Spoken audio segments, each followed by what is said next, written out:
Bom dia, gente. Vamos falar então sobre a revisão tarifária da energia Sergipe.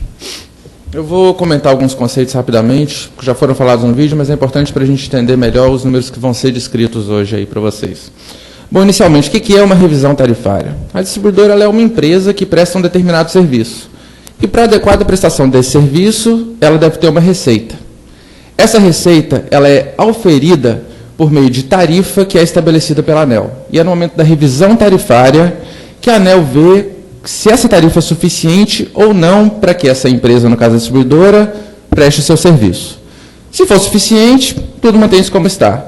Se tiver a maior ou a menor, aí a ANEEL adequa ou para reverter para o consumidor, modicidade tarifária, reduzindo a tarifa, ou aumenta para conseguir cobrir os custos que a distribuidora tem normalmente.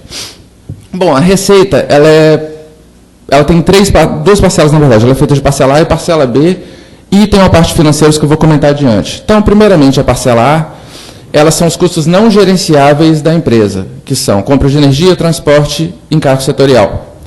A parcela B são os custos gerenciáveis, é onde a gente vai focar o nosso estudo, a nossa revisão, que são os custos de distribuição. E os financeiros, nada mais nada menos são do que valores que os consumidores pagarão pelos próximos 12 meses. Para a gente entender como é que a receita é composta, esse gráfico em pizza ele mostra a composição de cada parte. Bom, primeiramente, em relação à compra de energia. A gente tem preços definidos em leilões públicos, obviamente preservando-se os contratos bilaterais firmados anteriormente, e a alocação de cotas de energia em virtude da Lei 12783 de 2013. Realmente isso está fora da capacidade de gestão da distribuidora. O custo de transmissão, também a receita das transmissoras ela é tida por meio de leilões, também escapam à gestão da distribuidora. E encargos setoriais e tributos. Os encargos setoriais eles são políticas de governo com destinação específica para alguma ação governamental no setor elétrico, e a ANEEL também não tem competência para definir esses encargos. Em relação aos tributos, eles compõem boa parcela da receita, eles também não são competência da ANEEL. E o nosso foco principal, que são os custos de distribuição. Bom, o efeito médio percebido para o consumidor é de 3,42%, positivo. Como é que esse efeito pode ser decomposto? A gente tem uma parcela considerável de encargos setoriais, a gente vai comentar mais adiante por que isso está acontecendo, e uma parcela menor referente à transmissão, geração e distribuição, e os financeiros com uma queda de 2,09%. Vamos primeiramente falar da parcela B. A parcela B, lembrando, são os custos gerenciáveis. Como é que a parcela B está contribuindo para a variação da tarifa? Primeiramente, a taxa de remuneração regulatória. Ao longo dos primeiro, segundo e terceiro ciclo, a gente vê um decréscimo dessa taxa de remuneração. Isso, no caso da Energisa Sergipe, significa uma queda, um efeito percebido pelo consumidor, uma queda de 2,64% na tarifa. Os custos operacionais têm valor positivo de 4,02%. Vou dar um exemplo do que seja o custo operacional. A distribuidora ela pode, por exemplo, investir para ampliar a sua rede. Se o acréscimo de receita auferido por essa implementação de rede extra não for suficiente para cobrir os investimentos iniciais, a ANEEL tem que compensar isso na parcela B, e aí entra nos pontos dos custos operacionais. Para fechar a parcela B, os itens. Depreciação, receitas recuperáveis, anuidades e outras receitas contemplam valor de menos 1,66. Somando esses valores, o efeito da parcela B será, por favor, André, de menos 0,28%.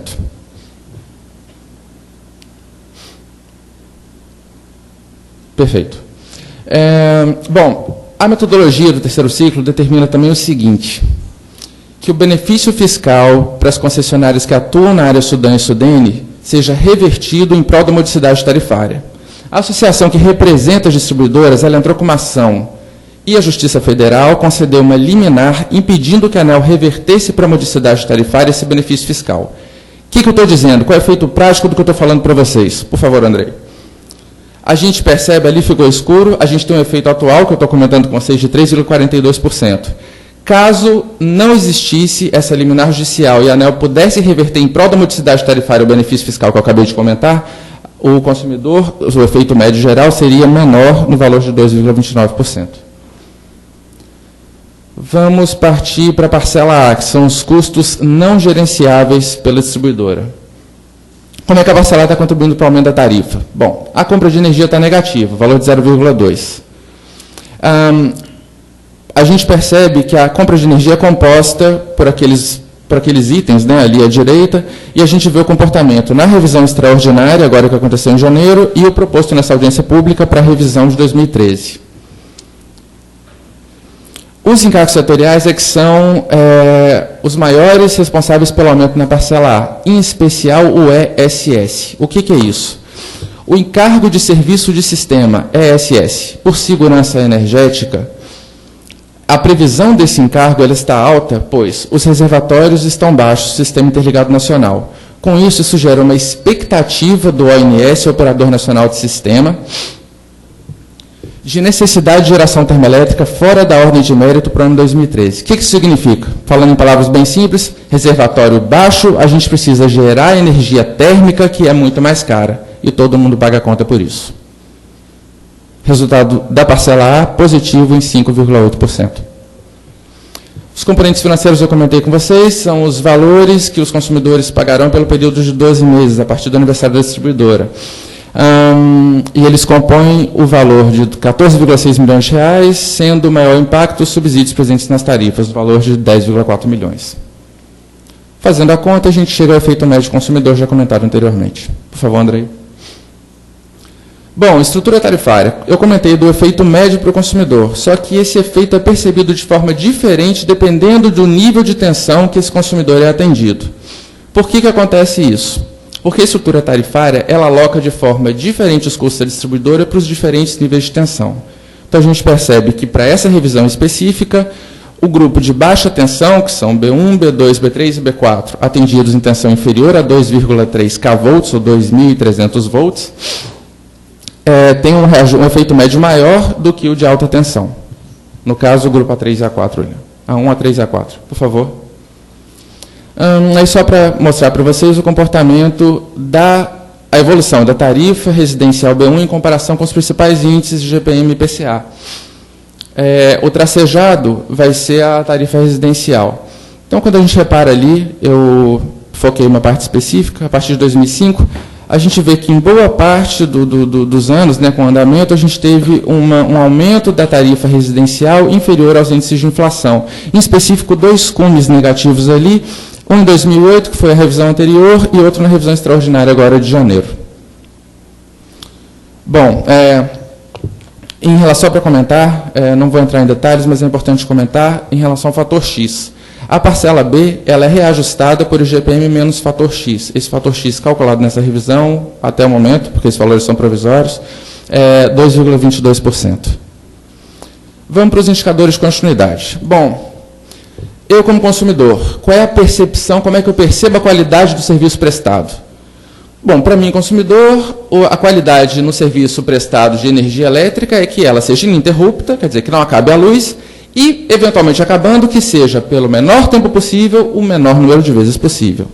Então, na metodologia do ANEEL existe uma forma de mensurar essa qualidade de prestação de serviço de energia, que é com base nos indicadores de continuidade, que eles podem ser coletivos ou individuais.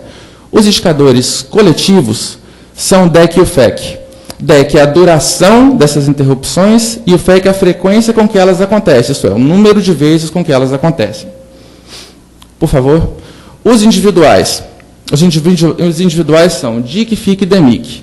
DIC é a duração de cada uma dessas interrupções, FIC a frequência com que elas acontecem, o número de vezes que a luz é interrompida, e o DEMIC é a duração máxima de interrupção contínua por unidade consumidora. O que importa para a gente, em relação aos indicadores de continuidade individuais, eu indiquei ali embaixo. Eles são obtidos a partir dos indicadores coletivos, devem ser informados nas faturas, existe uma compensação automática na fatura em caso de violação. A título de curiosidade, a gente vê o tanto que a Energisa Sergipe pagou por falta de energia para consumidores em 2010 e 2011. Bom, para a gente fazer uma análise da Energisa Sergipe, vamos primeiro em relação ao DEC, que é a duração equivalente dessas interrupções. As barras, elas são o DEC apurado da Energisa Sergipe, para os anos ali embaixo. A gente tem o limite regulado pela ANEEL, o limite máximo, né, regulatório, e ali no canto direito, o que é proposto para o ciclo 2014 a 2018. Percebemos que, no caso do DEC, a Energisa Sergipe manteve-se bem, mas ela feriu, ela ultrapassou esses limites nos anos 2008, 2010 e 2011. Por favor, Andrei. Em relação ao Brasil, a gente vê o comportamento média Brasil do mesmo índice, né, do DEC. Em relação ao FEC, a frequência com que as interrupções aconteceram, a gente vê que a Energisa Sergipe, em 2011, ultrapassou esse limite. Em relação ao DEC Brasil, ao FEC Brasil, perdão, por favor, Andrei, a gente vê como é que a média Brasil se comportou. Existem 2 rankings de continuidade do serviço. Esse aí é o 2011, a gente está com ele tampadinho ali. O 2012 eu ainda não trouxe, porque ele vai ser publicado só a partir de abril desse ano, até abril.